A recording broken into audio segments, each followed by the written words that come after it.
Graça e paz, bom dia a todos. Eu saúdo a todos com a graça e a paz do nosso Senhor Jesus Cristo.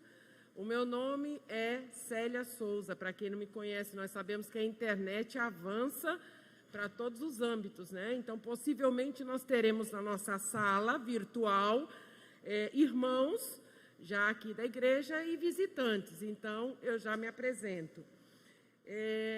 Nós hoje estaremos estudando mais um capítulo, mais uma lição da nossa escola bíblica que trata tudo sobre Jesus.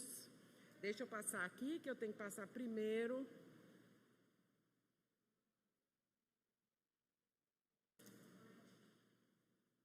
Para que vocês possam acompanhar comigo.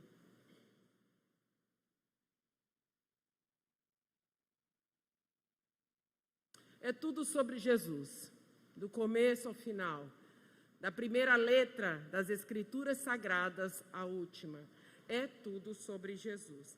Então, nós vamos estudar na manhã de hoje a lição 10 que diz Jesus, o guerreiro ensanguentado. Nós já vimos aí durante essas aulas com os nossos amados professores várias características de Jesus.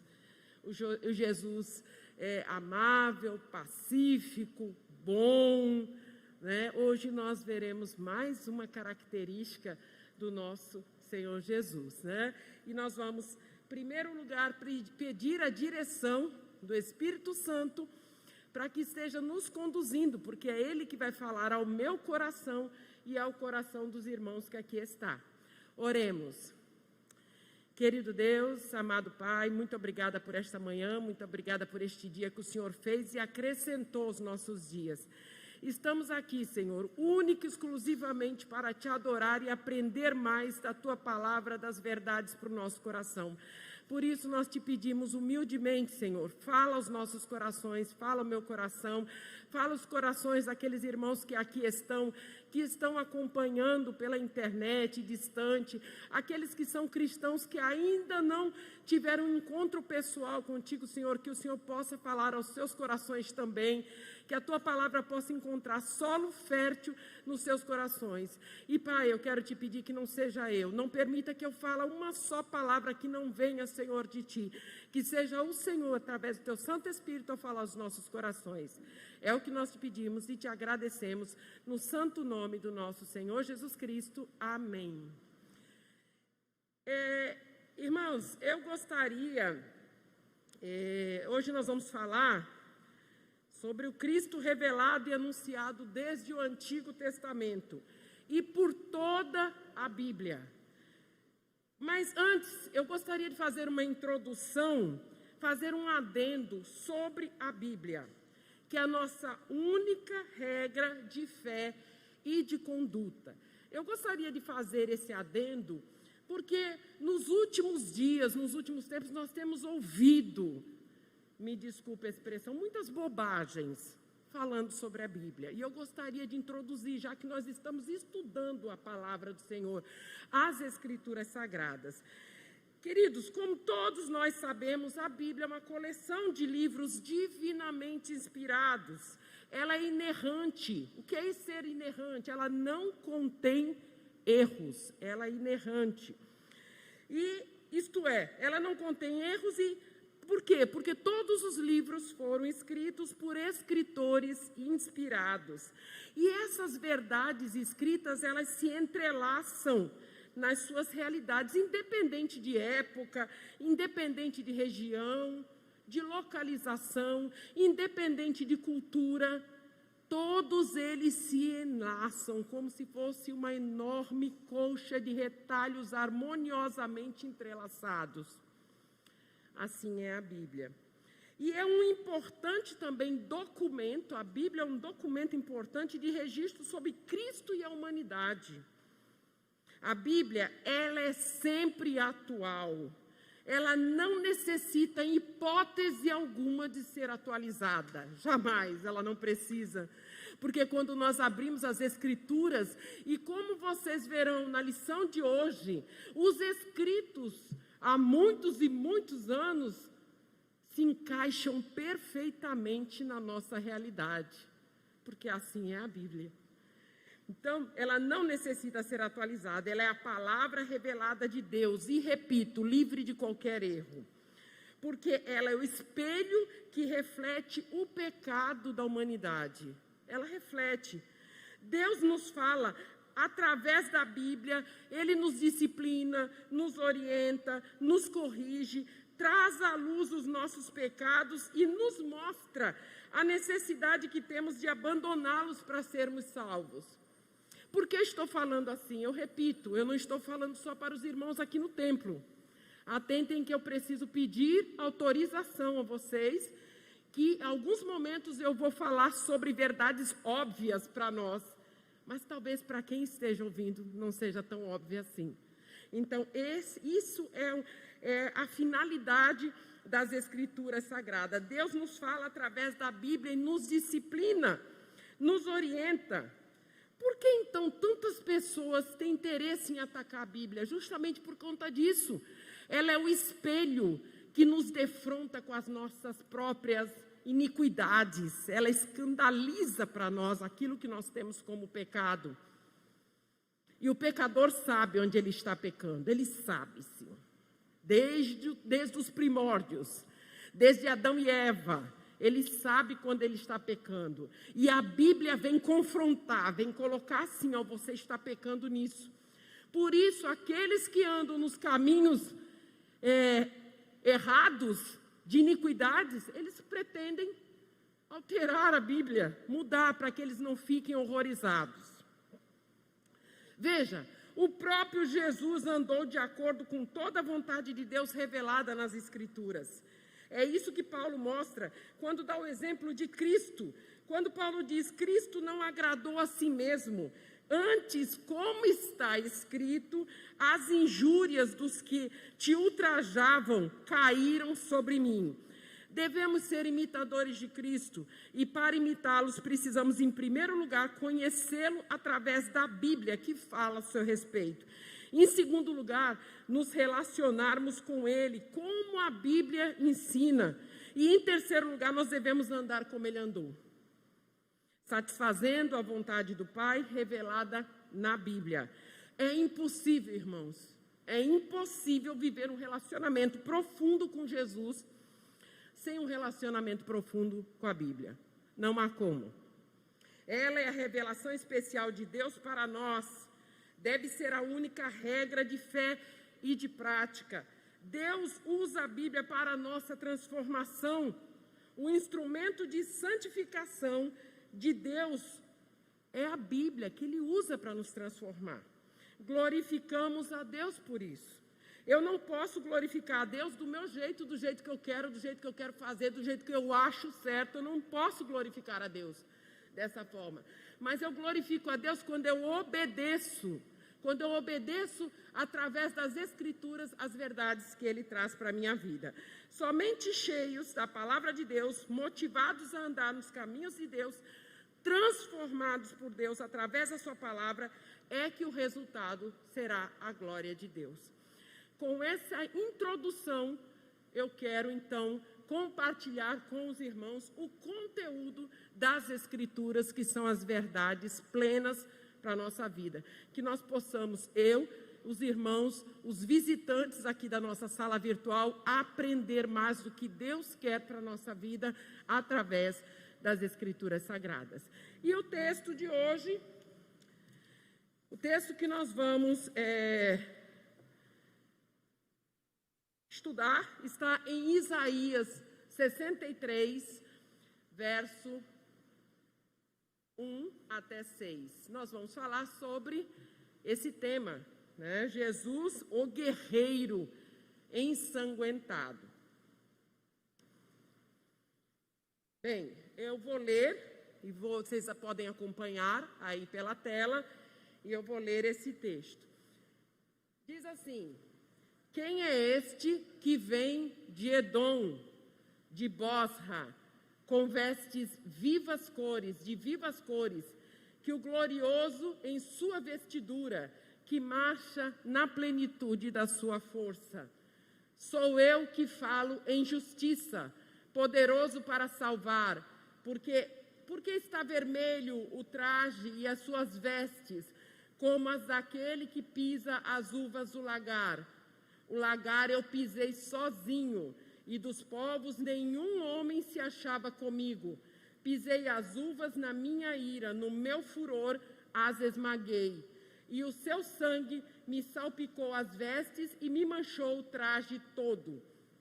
Porque o dia da vingança me estava no coração, e o ano dos meus redimidos é chegado. Olhei, e não havia quem me ajudasse, e admirei-me de não haver quem me sustivesse, pelo que o meu próprio braço me trouxe a salvação, e o meu furor me susteve. Na minha ira pisei os povos, no meu furor embriaguei-os, derramando por terra o seu sangue. Amém, Senhor. Eis aqui a palavra sagrada nas Escrituras, e eu gostaria de fazer uma introdução que está na nossa lição e que é muito interessante. Eu não sei quantos de vocês já assistiram uma obra cinematográfica cujo título é O Leão, a Feiticeira e o Guarda-Roupa, da coleção, da obra das Crônicas de Nárnia.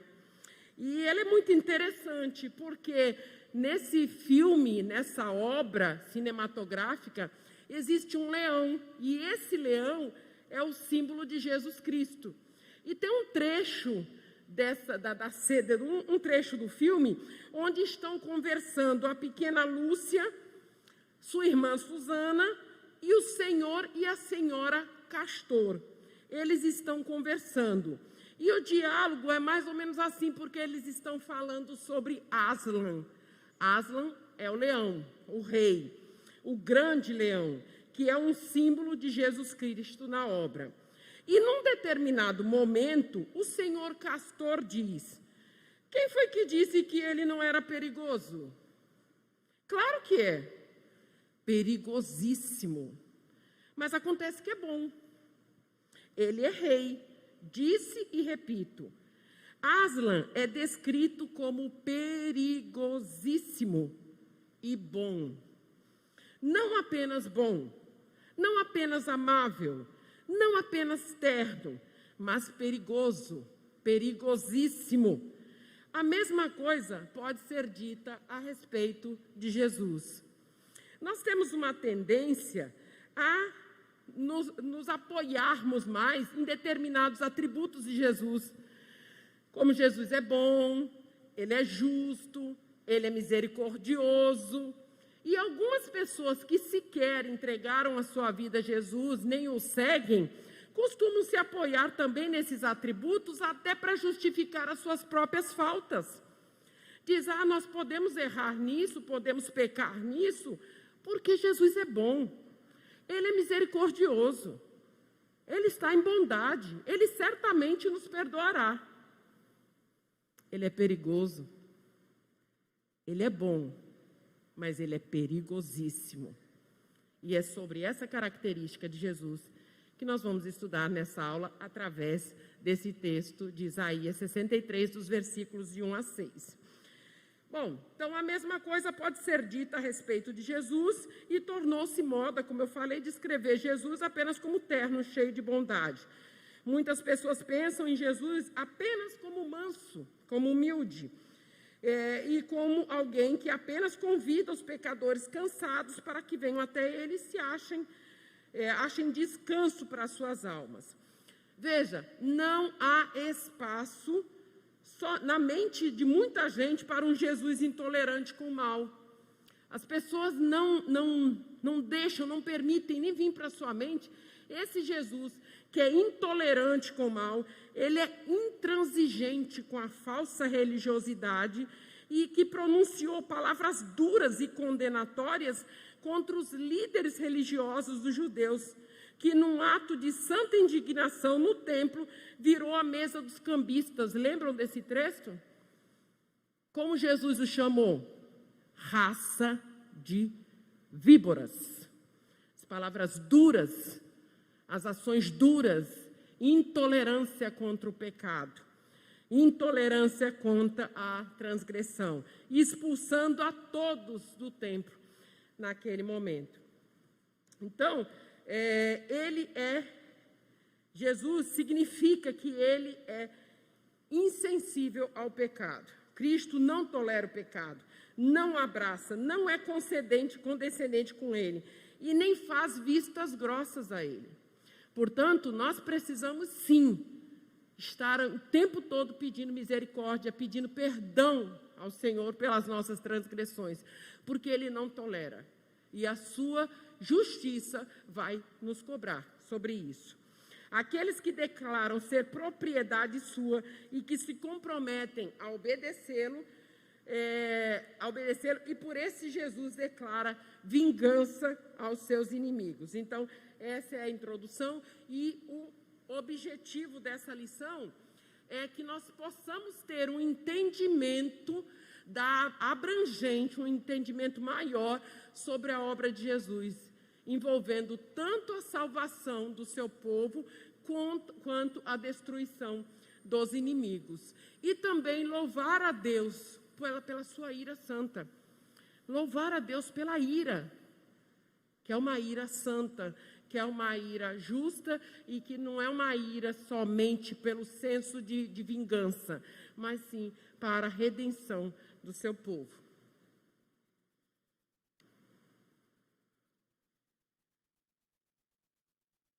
Antes de eu passar aqui, nós vamos ler o primeiro trecho, porque nós vamos passo a passo, tá? Deixa eu fazer só aqui colocar aqui no verso 1, que nós vamos começar, essa parte eu já comentei com vocês, né? Que Jesus é uma pessoa complexa. Vou ler só o que está resumido aqui. Nele encontramos redenção, descanso, felicidade, esperança, promessas futuras. Nele também encontramos condenação, destruição, choro, ranger de dentes e vingança sangrenta. Então, a primeira parte da nossa lição, ela fala sobre o verso, é um contexto onde o profeta Isaías teve uma visão, e nessa visão nós podemos extrair muitas verdades. O primeiro verso que está descrito aqui faz uma pergunta: quem é este que vem de Edom, de Bosra, com vestes de vivas cores, que é glorioso em sua vestidura, que marcha na plenitude da sua força? Então Isaías faz essa pergunta: quem é esse que vem da região de Bosra, de Edom, de Bosra? Ele vem vestido com vestes de vivas cores, e ele não vem com aparência abatida, cansado, não. Ele vem glorioso na sua vestidura, marcha na plenitude da sua força. E aí eu imagino, né, aquele guerreiro, né, que vem marchando, cujas pisadas estremecem a terra. Aquele guerreiro que vem vitorioso das suas batalhas. É essa imagem que Isaías vê, é a visão do profeta. Mostra um Messias vindo como vingador, em resposta às orações do seu povo. O povo orava por este vingador. O Messias aproximando-se de Jerusalém, depois de ter vingado seu povo, sobre ele e seus inimigos. Ele é representado sobre imagens tiradas da destruição de Edom, de Bosra, o tipo dos últimos e mais amargos inimigos de Deus e de seu povo. Em Isaías 34:5, se você tiver o interesse de verificar, tem uma passagem que também reforça sobre esse trecho que eu falei. Eu vou ler aqui para vocês. 34:5 diz: porque a minha espada se embriagou nos céus, eis que para exercer juízo desce sobre Edom e sobre o povo que destinei para a destruição. Então, onde fica Bosra? Que região é essa de Edom? Bosra foi a capital do povo de Edom. E de acordo com o Antigo Testamento, que nós lembramos, Edom foi um lugar onde o irmão gêmeo de Jacó, Esaú, veio e se instalou. E ali originou um novo povo representante de todos os povos hostis a Deus e a seu povo. Então, essa região, ela representa os povos hostis, aqueles que não aceitam, né? São povos hostis a Deus e ao seu povo. Então, o profeta Isaías, em suas muitas visões apocalípticas, né, faz uma comparação das profecias da destruição de Bosra com a batalha dos dias finais, conhecida na literatura apocalíptica como que Armagedon, preditas também pelos profetas Daniel, Joel, Zacarias e Amós. Por isso eu falei no início que as escrituras sagradas, elas foram escritas por diversos profetas, escritores, em longínquos lugares, em tempos diferentes, mas elas sempre convergem para um objetivo só: anunciar Jesus Cristo. Então, a pergunta do profeta Isaías é: quem é este que vem de Edom, de Bosra? Na pergunta do profeta, dentro dessa visão profética. No capítulo 62 anterior, nós encontramos a afirmação de que o Salvador vem, no capítulo 62. Já nesse capítulo 63, a resposta é: ele vem, Cristo o Senhor. E ele diz: eu falo com injustiça. Deixa eu passar aqui e adiantar.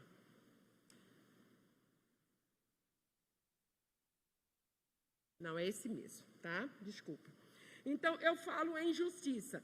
Eu que tenho na fidelidade dada a promessa de libertação, e estou agora prestes a cumpri-la. Então, o que a gente entende?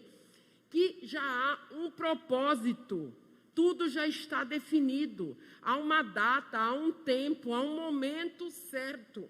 E aqui a palavra do Messias diz: eu que tenho fidelidade com a minha promessa. Há uma promessa de libertação e eu estou prestes a cumpri-la. Por isso eu falei que, lendo as Escrituras, elas se encaixam perfeitamente nos dias atuais. É a promessa do Senhor falando ao nosso coração que Ele está prestes a cumpri-la. Aqui a salvação sendo significada como resultado da sua justiça. O mesmo Messias que destrói o incrédulo, ele salva o crente. Isso é simultâneo. No mesmo momento que ele destrói o incrédulo, ele salva o crente.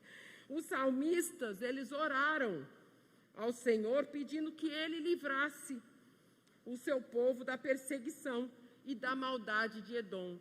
E quem é que vem lá para isso? Quem vem? É o Messias, é o Senhor Jesus, atendendo às orações do seu povo. Então ele vem, e ele vem vitorioso. Ele vem com vestes tingidas de escarlate, como sangue. Assim, ele vem de Edom, da terra dos inimigos, e estas vestes vermelhas com sangue dos seus inimigos. Ele vem glorioso, não vem abatido, debilitado. Ele não vem impotente, né? Ele vem como um guerreiro, ao contrário, imponente, com o sangue dos seus inimigos em suas vestes. Ele vem vestido majestosamente. Então, essa primeira parte da pergunta de Isaías, ela é uma resposta daquilo que o povo já vinha orando, já vinha pedindo, já vinha clamando. E na visão do profeta, ele já anuncia: ele vem. E ele vem de cumprir a sua justiça no povo hostil que ameaça o seu próprio povo. Ele vem livrando o seu povo, o nosso guerreiro, o guerreiro ensanguentado. E quem é esse povo? É todo aquele que crê, todo aquele que entregou a sua vida a Jesus, todo aquele que obedece. Então a esse ele vem e vinga perante os povos hostis. E o segundo versículo diz assim, de Isaías. Como são 6, nós vamos trabalhando um a um, porque a gente vai esmiuçando. 2 diz assim: por que está vermelho o traje e as tuas vestes, como as daquele que pisa uvas no lagar? Os irmãos sabem o que é lagar? são em algumas regiões onde predomina as videiras, as plantações de uva, eles têm um costume, eles têm uns tanques enormes, onde os agricultores pisam as uvas para extrair o suco. Então, a forma de extração, os homens pisando as uvas. E é natural que pisando ali, esmagando as uvas, respingue nas suas vestes aquele caldo, aquele suco vermelho. Então, por que está vermelho o traje e as tuas vestes como daquele que pisa uvas no lagar? A imagem é apropriada, porque o campo ao redor de Bosra abundava em uvas. O lagar era um tipo de prensa de uvas. E quando as uvas são pisadas com os pés no lagar, o suco manchava as vestes daquele que as pisava. Então, a visão profética de Isaías está relacionando ao Apocalipse. Está mencionado, inclusive, no capítulo 19 de Apocalipse, dos versos 13 e 15.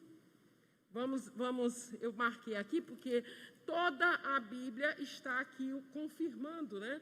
Dos versos 13 e 15. Vamos ver o que é que diz aqui. Apocalipse 13 e 15. Está vestido como um manto tinto de sangue, e o seu nome se chama o Verbo de Deus. Seguiam-no os exércitos que há no céu, montando cavalos brancos, como vestiduras de linho finíssimo, branco e puro. Sai da sua boca uma espada afiada, para com ela ferir as nações, e ele mesmo as regerá com um cetro de ferro, e pessoalmente pisa o lagar de vinho do furor da ira do Deus Todo-Poderoso. No final, na batalha, no Armagedon, é assim que o nosso Senhor Jesus virá. No furor da sua ira, pisando sobre os inimigos, como aqueles homens agricultores pisavam nas uvas e respingavam sobre si, nas suas vestes, o suco da uva. É essa a imagem, é essa a visão do profeta Isaías. E ele descreve o golpe final que será infligido pelo Messias e seus exércitos, reivindicando o quê? Os reinos usurpados por Satanás. O que é que nós estamos vendo hoje? Satanás invadindo, roubando, tirando, né? Agarrando muitos das nossas crenças, do que nós acreditamos, da nossa vida, família, crianças, jovens. Mas o Senhor virá. E ele virá reivindicando os seus reinos, usurpados por Satanás. E será um dia de julgamento para os hostis e para os incrédulos. Será um dia de julgamento. Vejamos em Lamentações 1:15, o que diz. Quem tiver a sua Bíblia, acompanhe também, porque a gente vai verificando.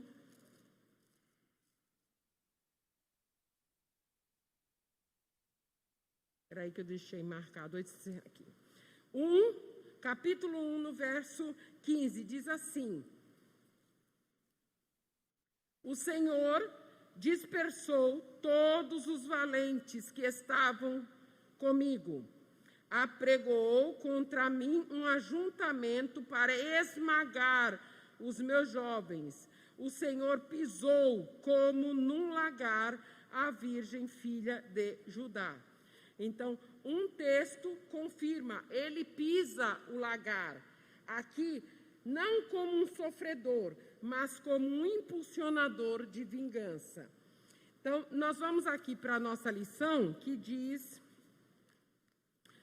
qual foi a razão do traje estar vermelho. Então, o guerreiro então explica: pisei as uvas na minha ira, no meu furor, as esmaguei, e o seu sangue me salpicou as vestes e me manchou o traje. E diz o profeta que de fato estava pisando as uvas, estava esmagando no lugar, e ele agiu com ira e furor. A palavra aqui traduzida como ira descreve um urro de indignação do guerreiro. Já a palavra traduzida como furor descreve a intensidade, o calor da ira do guerreiro. Ele pisou as uvas com raiva, e à medida que pisava, o sumo das uvas suplicava suas vestes, até que eles ficaram banhadas. Mas o que exatamente eram as uvas? Então, aqui tudo isso que eu falei está resumido nesse slide aqui, que está por qual razão, e está aqui uma figura dos homens, né, pisando aqui as uvas, né, um exemplo. E aí nós vamos para o ponto 3 da lição. Deixa eu me situar aqui. Então, vem para o verso 4.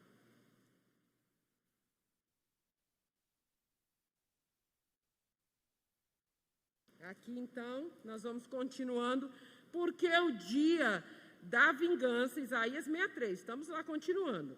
Porque o dia da vingança me estava no coração e o ano dos redimidos é chegado. Então, há um dia certo, um momento certo, uma hora certa que nós não sabemos. Nós não sabemos que dia é esse. Por isso precisamos estar preparados. Por isso precisamos estar proclamando o Evangelho. Por isso precisamos estar anunciando as verdades do Evangelho, a palavra do Senhor. Porque nós não sabemos o dia do Senhor, mencionado como o ano aceitável do Senhor e o dia da vingança do Senhor. E quando fará justiça contra os seus inimigos, quando trará plena salvação ao seu povo. Isso atribui a razão pela qual ele destruiu os seus inimigos, né? Então, os meus redimidos, quem são esses meus redimidos citados? O meu povo, para ser redimido. O dia, o ano, aqui, como está em Isaías, você pode depois dar uma olhada, ou então olhar aí, 34, no verso 34, 8, é o tempo da vingança. Ele é descrito como o dia da graça e da recompensa aos remidos. Como um ano, perceba aí que o juízo sobre os ímpios coincide exatamente com a salvação para os justos. Então, é isso que está mencionado, deixa eu passar aqui no verso 3, a salvação trazida pelo guerreiro. Então, ali está dizendo, porque o dia da vingança me estava no coração e o ano dos meus redimidos é chegado. E qual é o motivo dessa redenção? Não é ódio, não é vingança, é redenção, é salvação, é amor pelos remidos, pelos justos. E o Senhor vem como um guerreiro para restituir aquilo que é seu, o seu povo. Nem que seja necessário pisar sobre os inimigos, como aqueles homens pisavam no lagar e esmagavam as uvas. Esse é o Jesus justo, não é o Jesus condescendente que muitos pregam aí, que é sim, sim, não. Ele cobrará de cada um os pecados, as suas iniquidades. Então, o verso 5, diz um outro texto que nós precisamos também olhar com atenção. Olhei e não havia quem me ajudasse, e admirei-me de não haver quem me sustivesse, pelo que o meu próprio braço me trouxe a salvação e o meu furor me susteve. Em muitos momentos, nós nos sentimos afligidos, nós nos sentimos ameaçados. Quantas vezes, quantos de nós orou e disse, Senhor, o próprio Davi, de onde virá meu socorro? Quem vai guerrear por mim? Quem vai me livrar dessa dificuldade? Quem é que vai me socorrer nesse momento tão difícil? Quantas vezes nós oramos assim pelo Senhor? Mas nós podemos ter a certeza de que Ele se propõe, mesmo sozinho, como diz aqui, olhei e não havia quem me ajudasse, e admirei-me de não haver quem me sustivesse, pelo que o meu próprio braço me trouxe a salvação. É pelo próprio braço de Jesus. Ele é o guerreiro que intercede, que intervém. Quantos momentos na Bíblia nós vimos o Senhor sozinho enfrentando? Quando ele no Getsêmani disse, vamos orar, ninguém se propôs a ir com ele, mas ele foi só. Na cruz do Calvário ele estava lá, só, por nós. Em muitos momentos, eu lembro um trecho da Bíblia, de um pacto que Deus fez com Abraão, e que ele passou entre as ofertas dos animais sozinho, ele se comprometeu. Então, ele disse, eu sozinho, eu olhei e não vi quem ajudasse. Então, é o Senhor que vem por nós, e é Ele quem vai guerrear por nós. É Ele quem vai nos livrar dessa tribulação. Então, quando nós estamos passando por essas dificuldades, tenhamos a certeza de que o Senhor virá. Mas não é no nosso momento, é no ano, na data que Ele já definiu. O verso 6 diz assim, na minha ira pisei os povos, no meu furor embriaguei-os, derramando por terra o seu sangue. Então, o que é essa expressão embriaguei-os? Fizeram-nos bêbados. A mesma imagem ocorre em Isaías, no capítulo 51, 17. Vamos ler juntos. 51, 17. Diz assim, desperta, desperta, levanta-te, ó Jerusalém, que da mão do Senhor bebeste o cálice da sua ira, o cálice de atordoamento, e o esgotastes. O Salmo 75,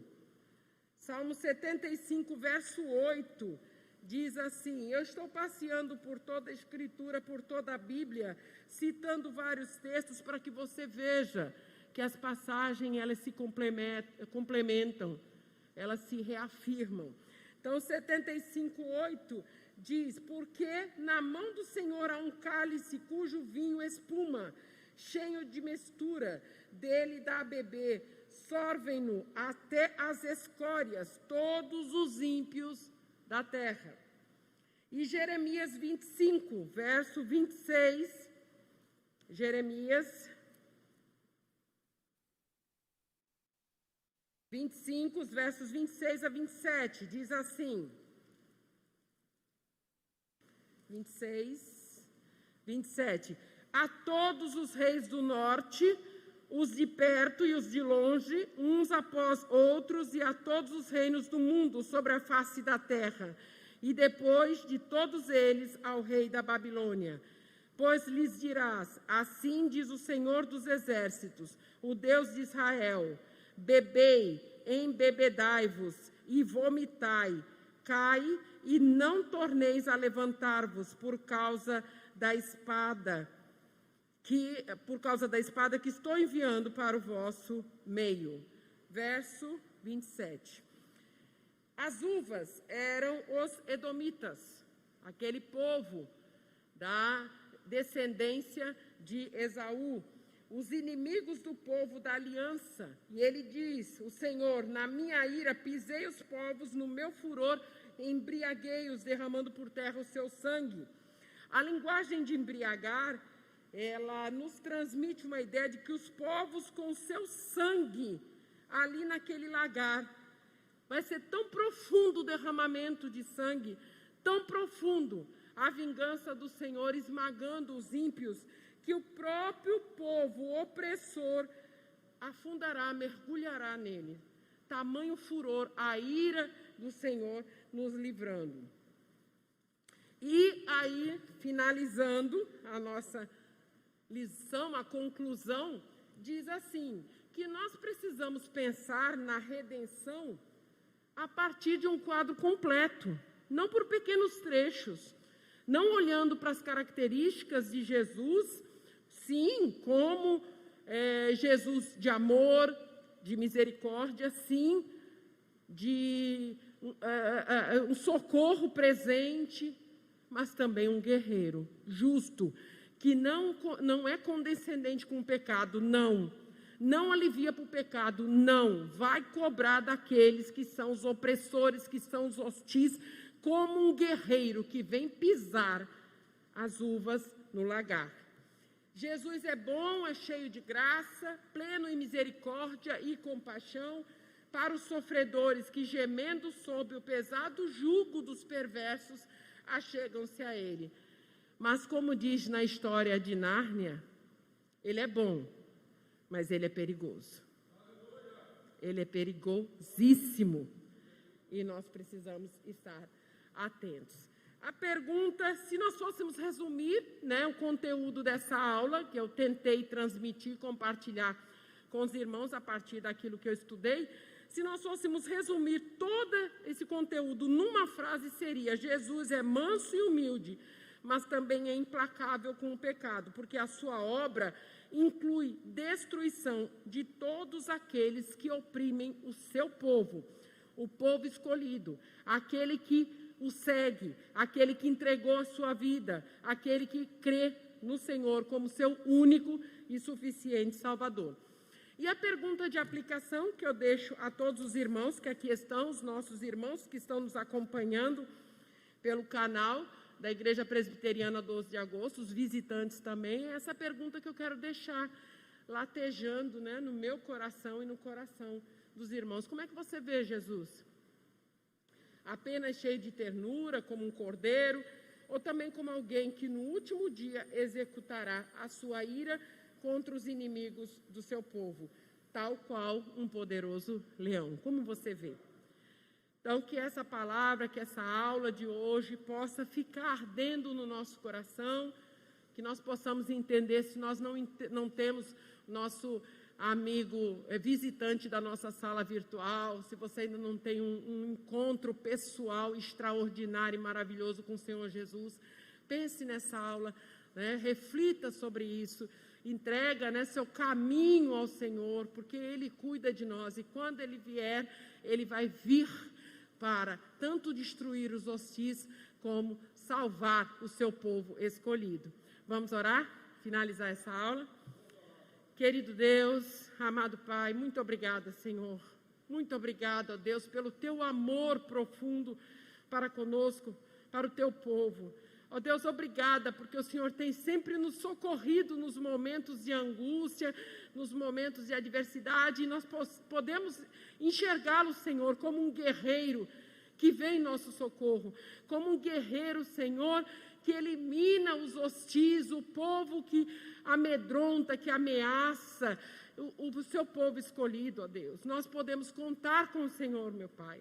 Muito obrigada pelo ensino desta manhã, que esta palavra, que esses ensinamentos que nós hoje lemos em Isaías 63, de 1 a 6, possa ficar marcado no nosso coração, que nós possamos relembrar, ó Deus, e estarmos atentos, porque o dia e a hora há de vir que o Senhor já tem preparado, ó Deus, e que nós possamos nos preparar e também pregar a Tua palavra àqueles que ainda não Te conhecem. Senhor, abençoa todo o Teu povo que aqui está na igreja, aqueles que estão assistindo pela internet, os visitantes, ó Deus, que estiveram acompanhando conosco, que o Senhor possa abençoar, que o Senhor possa tratar o coração naquilo que precisa ser tratado.